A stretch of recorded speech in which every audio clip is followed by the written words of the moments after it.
Hallo zusammen und herzlich willkommen zu einem weiteren Video.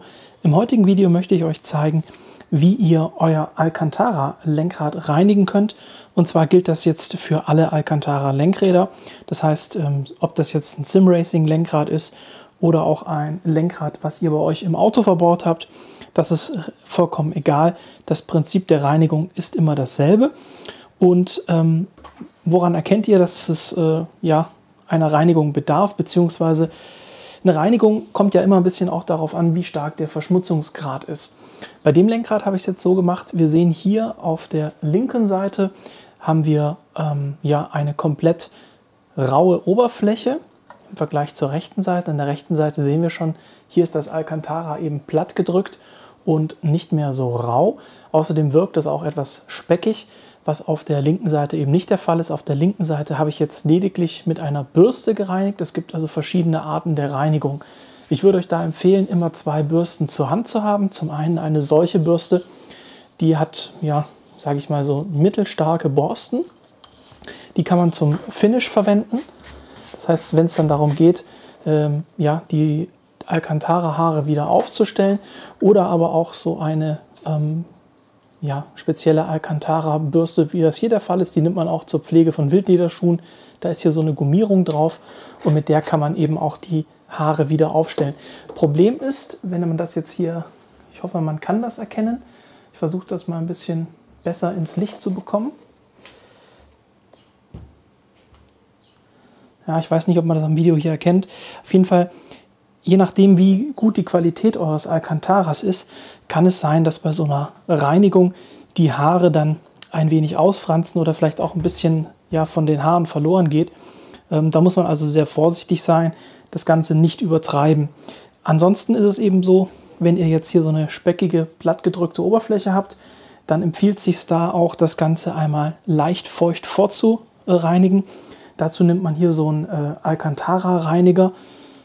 Da kann man eigentlich jeden Alcantara-Reiniger oder Polsterreiniger nehmen, den es da am Markt gibt.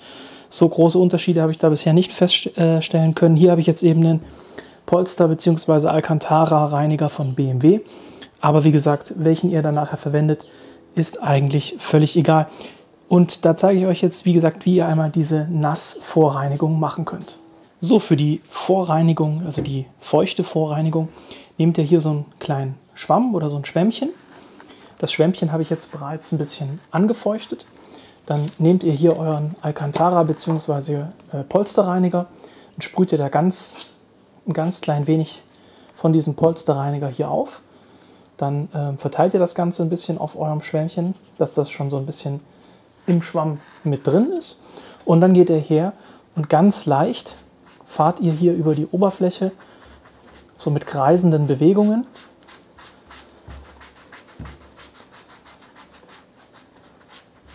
An den Stellen, wo es eben jetzt nicht kreisen geht, wie zum Beispiel hier an der Ecke, da müsst ihr dann eben vor und zurück wischen. Wichtig ist, dass ihr immer in unterschiedliche Richtungen wischt, nicht nur in eine. Denn wir wollen diese kleinen, feinen Härchen, die ja diese Struktur ausmachen, die wollen wir jetzt wieder aufstellen. Und deswegen eben in unterschiedliche Richtungen hier das Ganze eben bewegen. Hoch, runter, rechts, links, in alle möglichen Richtungen. Wie gesagt, das Schwämmchen oder der Schwamm ist jetzt nur so ganz bisschen feucht gewesen. Einfach hier für so eine grobe Vorreinigung. Wenn das jetzt passiert ist und die Stelle eben vorgereinigt ist, nehmt ihr euch ein trockenes Tuch. Ruhig ein Tuch, was so ein bisschen flauschig ist. Und fangt dann eben auch an, hier in alle Richtungen die Feuchtigkeit eben so ganz vorsichtig wieder aus dem Material rauszuholen.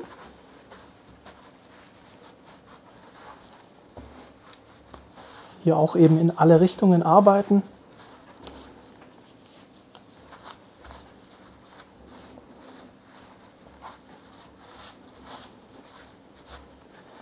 So, und jetzt haben wir hier schon einen deutlichen Unterschied. Jetzt sieht die rechte Seite schon wieder fast so gut aus wie die linke Seite. Was wir jetzt noch machen, ist eben das letztendliche Finish oder die Abschlussarbeit. Wie gesagt, es kommt immer ein bisschen darauf an, wie stark euer Lenkrad jetzt verschmutzt ist. Diese Feuchtreinigung ist auf jeden Fall empfehlenswert, wenn man das Lenkrad ohne Handschuhe benutzt hat. Ich benutze meine Lenkräder eigentlich immer mit Handschuhen. Das heißt, die Feuchtreinigung wäre jetzt hier nicht zwingend notwendig gewesen, aber empfehlenswert ist es, wie gesagt, auf jeden Fall, wenn ihr das Lenkrad mit den bloßen Händen anfasst, denn dann sind dort Salze und Fette, die sich in dem Alcantara absetzen und die bekommt man eben nicht so leicht rausgebürstet. Deswegen nur trocken reinigen, wenn ihr es mit Handschuhen verwendet, und selbst dort, wenn ihr, sage ich mal, das Lenkrad sehr lange benutzt habt, dann ist es auch da empfehlenswert, eben feucht zu reinigen, denn selbst durch die Handschuhe dringen eben entsprechend Fette und Öle und auch Salze in das Material und die kriegt man eben nur mit so einem Reiniger wieder raus. Jetzt nehmen wir uns hier diese Alcantara-Bürste und bürsten hier auch in verschiedene Richtungen. Ganz leicht und sanft, kein großer Druck. Wie gesagt, das Material ist auch relativ empfindlich und damit da eben nicht zu viel von dieser Struktur verloren oder kaputt geht, macht man das ganz vorsichtig. Wichtig ist eben auch wieder in alle Richtungen, sodass sich diese Haare oder diese kleinen Härchen wieder aufstellen können. Ja, und jetzt, wenn man das mal vergleicht mit dem, wie es vorher aussah und wie es jetzt aussieht, ist das schon eine deutliche Verbesserung. Hier an der Seite zum Beispiel habe ich jetzt noch nicht so viel gemacht, beziehungsweise habe ich noch gar nichts gemacht und da sieht man eben noch deutlich dieses plattgedrückte und speckige. Und hier zeige ich das euch jetzt einmal im trockenen Zustand, denn wie gesagt, ich habe das jetzt hier hauptsächlich mit Handschuhen benutzt, da kann man das auch trocken reinigen oder beziehungsweise ja mit der Bürste im trockenen Zustand wieder aufstellen.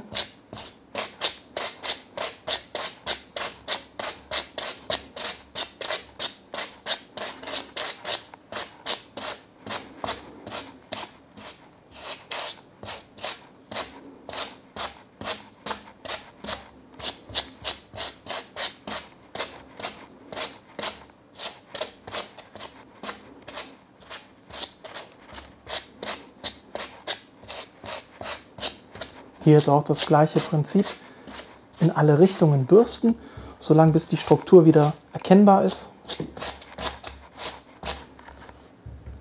So, und das sind jetzt eben die Möglichkeiten, die ihr habt, euer Alcantara-Lenkrad entsprechend wieder zu reinigen. Und der Unterschied von vorher zu nachher ist hier schon sehr deutlich zu erkennen, wie ich finde. Man merkt es auch direkt beim Anfassen. Wir haben jetzt hier eben auf beiden Seiten wieder dieses Flauschige, dass eben die Fasern wieder vorhanden sind und wieder austreten. Und das ist es ja auch, was diesen Look ausmacht von Alcantara im Vergleich zu Leder. Es ist eben keine glatte Oberfläche, sondern eine strukturierte Oberfläche. Und so könnt ihr das Ganze eben wieder zurück ins Leben holen. Das war jetzt also, wie gesagt, das ganz kurze Video zum Thema, wie reinige ich mein Alcantara-Lenkrad. Wie gesagt, die wichtigsten Elemente bei so einer Reinigung von Alcantara ist eben so eine spezifische oder spezielle Alcantara-Bürste. Das hier ist, wie gesagt, kein Haar, sondern wirklich so eine Gummistruktur und die ist eben sehr schonend, aber auf der anderen Seite auch stark genug oder starr genug, um diese plattgedrückte Alcantara-Struktur wieder hervorzubringen. Dann so eine Pferdehaarbürste ist das jetzt hier. Die ist jetzt nicht super hart, aber auch nicht super weich. Damit kann man eben auch nochmal so ein bisschen Finish-Arbeiten machen und auch die Struktur nochmal ein bisschen herausbringen.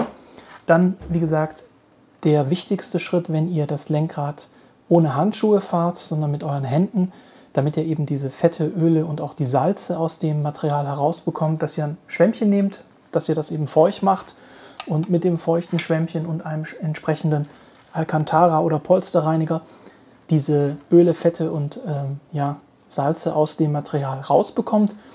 Dann ein sauberes, trockenes Tuch, am besten so was Flauschiges, damit ihr auch eben diese Struktur wieder zurückbekommt.